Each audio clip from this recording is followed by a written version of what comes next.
நம்மள்ல பல பேரு நமக்கு கிடைக்கிற வாய்ப்பையும், அதிர்ஷ்டத்தையும் நாமளே தான் வீணாக்கிப்போம். அதுபோல ஒருவரோட கதை தான் இது. வீடுகள்ல ஏற்படுற சிறு சிறு பழுதுகள சரிபார்க்கிற ஒருத்தர் இருந்தார். அவருக்கு ஒரு சொற்ப வருமானம் வந்துகிட்டு இருந்தது. அந்த வேலைய அவரு செஞ்சுட்டு இருந்தார். ஒரு நாள் அவரு வேலைக்கு புறப்பட்டு போயிட்டு இருந்தாரு. அப்போ வழியில ஒரு ஐயனார் சிலை இருந்தது. "கொஞ்சம் நில்லு" அப்படின்னு ஒரு குரல் கேட்டது. இவரு பயந்துட்டாரு. "நாம எதுவும் தப்பு செய்யலையே! இப்ப எதுக்கு இவரு நம்மள கூப்பிடுறாரு?" அப்படின்னு ஒரு பயம். இருந்தாலும் கூப்பிடுறது சாமி தான, பார்த்துக்கலாம். நம்மள ஒண்ணும் பண்ண மாட்டாரு அப்படிங்கிற ஒரு தைரியமும் வந்துச்சு. அப்போ அந்த சிலை சொல்லுச்சு, "நீ நிக்கிற இடத்துக்கு கீழ கொஞ்சம் தோண்டி பாரு" அப்படின்னு சொல்லுச்சு. இவனும் ரொம்ப ஆவலா அந்த இடத்த தோண்டுனான். அந்த இடத்துல ஒரு பானை இருந்தது. அந்த பானை முழுக்க சிறு சிறு தங்க காசு. ஒரு துவரம் பருப்பு சைஸ் இருக்கும்னு வச்சுக்கோங்களேன் அந்த காசு. அந்த சிலை, "இத எடுத்துட்டு போ" அப்படின்னு சொல்லுச்சு. இவனுக்கு சந்தோஷம் தாங்கல. தன்னோட தோள்ல போட்டிருந்த துண்ட எடுத்து மொத்த காசையும் அதுல கொட்டுனான். அப்ப அந்த சிலை சொல்லுச்சு, "எல்லாத்தையும் எடுத்துட்டு போகாத. ஒரு 4 காசு அந்த பானையில போட்டு அங்கேயே வை" அப்படின்னு சொல்ல, இவனும் எண்ணி 4ஏ 4 காசு அந்த பானையில போட்டு அங்கேயே வச்சுட்டான்.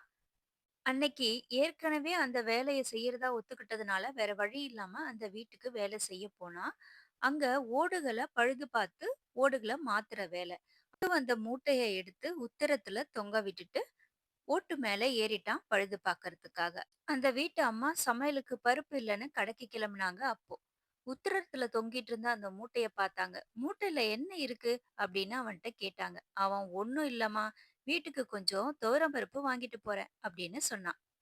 கடைக்கு கிளம்புன அந்த அம்மாவுக்கு, "பருப்பு தானே, நம்ம இந்த மூட்டையிலேருந்தே எடுத்துக்கலாம். அவன போம்போது வாங்க சொல்லிக்கலாம்" அப்படின்னு அந்த மூட்டைய பிரிச்சாங்க.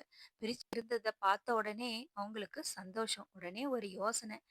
அந்த தங்க வில்லைகள எடுத்து அவங்க தன்னோட பானையில கொட்டிக்கிட்டாங்க.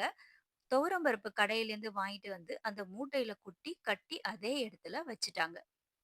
வேலைய முடிச்சுட்டு கீழ இறங்குனான். மூட்டைய எடுத்தான். மூட்டை ரொம்ப லேசா இருக்கு. "என்னடா இது! மூட்டை ரொம்ப லேசா இருக்கே!" அப்படின்னு நெனச்சான்.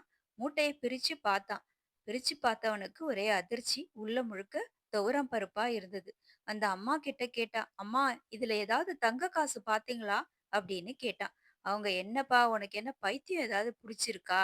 இதுல பருப்பு இருக்குன்னு தானே சொன்னேன். எப்படி தங்க காசு இருக்கும்?" அப்படின்னு சொன்னாங்க. இடத்த விட்டு கிளம்பிட்டான். போற வழியில மறுபடியும் அந்த சிலைய பார்த்தான். "என்ன இப்படி மோசம் பண்ணிட்டியே! ஆசை காட்டி இப்படி மோசம் பண்ணிட்டியே!" அப்படின்னு சொன்னான். "இதோ பாருப்பா, நான் ஒண்ணும் உன்ன மோசம் பண்ணல. அந்த தங்கம் அந்த அம்மாவுக்கு போகணும் அப்படிங்கிறது விதி. அத நீ தூக்கிட்டு போன. அவ்வளவுதான்.